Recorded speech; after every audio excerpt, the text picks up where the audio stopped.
Unable to trace its proper parentage, I have designated this as my Christmas story of the man and the birds.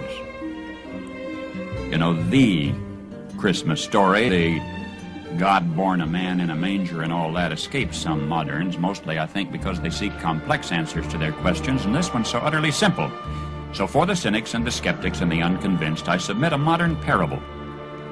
Now, the man to whom I'm going to introduce you was not a Scrooge. He was a kind, decent, mostly good man, generous to his family, upright in his dealings with other men, but he just didn't believe all that incarnation stuff which the churches proclaim at Christmas time. It just didn't make sense, and he was too honest to pretend otherwise. He just couldn't swallow the Jesus story about God coming to earth as a man.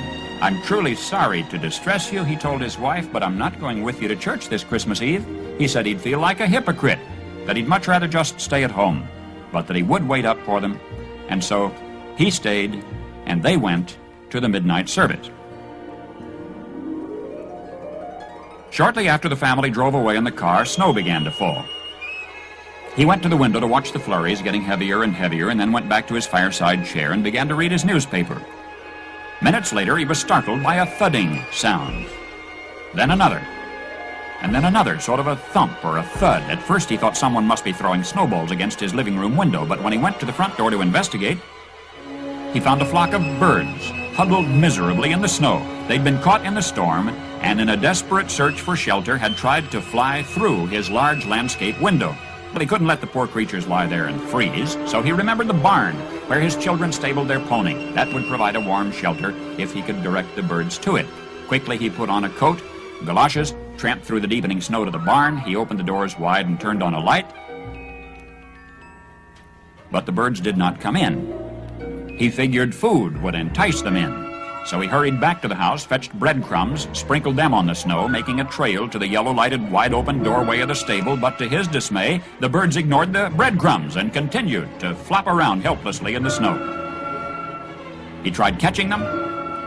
He tried shooing them into the barn by walking around them waving his arms.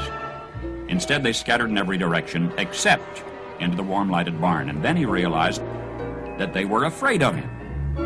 To them, he reasoned, "I am a strange and terrifying creature. If only I could think of some way to let them know that they can trust me, that I'm not trying to hurt them, but to help them." But how? Because any move he made tended to frighten them, confuse them. They just would not follow. They would not be led or shooed because they feared him. "If only I could be a bird," he thought to himself, "and mingle with them and speak their language. Then I could tell them not to be afraid. Then I could show them the way to the safe, warm..."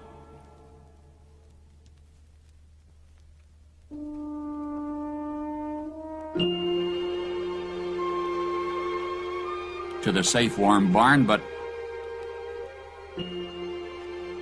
I would have to be one of them so they could see and hear and understand. At that moment, the church bells began to ring. The sound reached his ears above the sounds of the wind, and he stood there listening to the bells, Adeste Fidelis, listening to the bells pealing the glad tidings of Christmas, and he sank to his knees in the snow.